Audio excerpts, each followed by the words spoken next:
ছোটবেলার গল্প অনেকে পড়ছে, শুনছেও। ওই যে বাদশাহ সিদ্ধান্ত দিছে যে আমারে যে গল্প শুনাইয়া তৃপ্ত করতে পারবে, তো আমি তাকে অর্ধেক রাজত্ব পুরস্কার দেব। এখন যেই গল্প শুনাইতে আসে, লম্বা কিচ্ছা কনের পরে বাদশাহ কয় তারপর, মানে এরপরে কি? এখন বাদশাহ যত লম্বা ঘটনাই কক হেতে কয় তারপর, অন কিরণ বেটা তো আর নাই। তখন সে হাল ছেড়ে দেয়, তখন কয় না আমি তৃপ্ত হইছি না, তো কাজে আর রাজত্ব দেওয়া লাগবে না। তো এক চালাক তে আইসা আমি শুনামু কিচ্ছা। কিচ্ছা কি? তো বলছে কয় এক লোকের 100 কানি জমি ছিল। কত তারপর? বাদশাহ বলতেছে।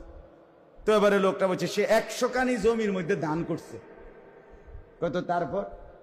দানটি যখন হইছে, ধান গাছের ছড়া, ধানের ছড়া, তখন সব 100 কানি ক্ষেতের মধ্যে ফইট পাখি, আরই ছোট ছোট পাখি আছে না, পাখি পড়ছে, মানে ক্ষেতের মধ্যে পড়ছে, পুরা ক্ষেত সব গুড়ির মধ্যে। তারপর সে বাজার থেকে জাল কিনা 100 কানি ক্ষেতের ওজনে জাল কিনছে, কিনা সব দিক খেতে একসাথে জাল ফালাইয়া পাখিটি আটকাইলেছে। কিসের ভিতরে? জালের। তারপর বাদশাহ তারপর সে সিদ্ধান্ত দিছে, তার যেহেতু অনেক টাকা, তো কর্মচারী করে বলছে একটা ক্ষেত শুরু করবি, একটা ক্ষেত, আর এক কোনা দিয়ে শুধু একটু ছিদ্র করবি জালে, যাতে একটা পাখি বাইর হইতে পারে।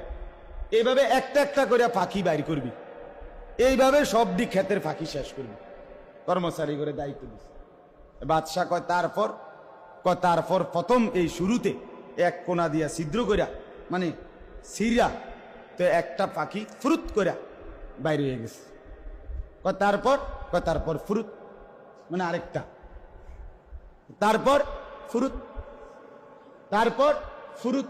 এইবার বাতিজার ফুট, তুই কতক্ষণ কইতে আরো তারপর, হেইতে কতক্ষণ কইতে আরে ফুরুত, বুঝেন নাই কথা? এইবার সন্ধ্যা হয়ে গেছে, বাদশাহ কয় তারপর, হেতে কয় ফুরুত, মানে আরেকটা বাড়িছে। সন্ধ্যার সময় বাদশাহ বলতেছে শেষ হয়েছে না? কয় না, হবে 2 ক্ষেত গেছে, আরো ক্ষেত তো 100 কানি ক্ষেত।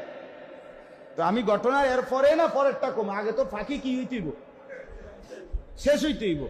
তো তুমি বাতিজার ফুটছে কতক্ষণ কইতে আরো, তারপর আমিও কতক্ষণ কইতে আরি ফুরুত, তোমারে দেখাই দেব। এরপরে বাদশাহ কইছে আমি সন্তুষ্ট, যা আল্লাহ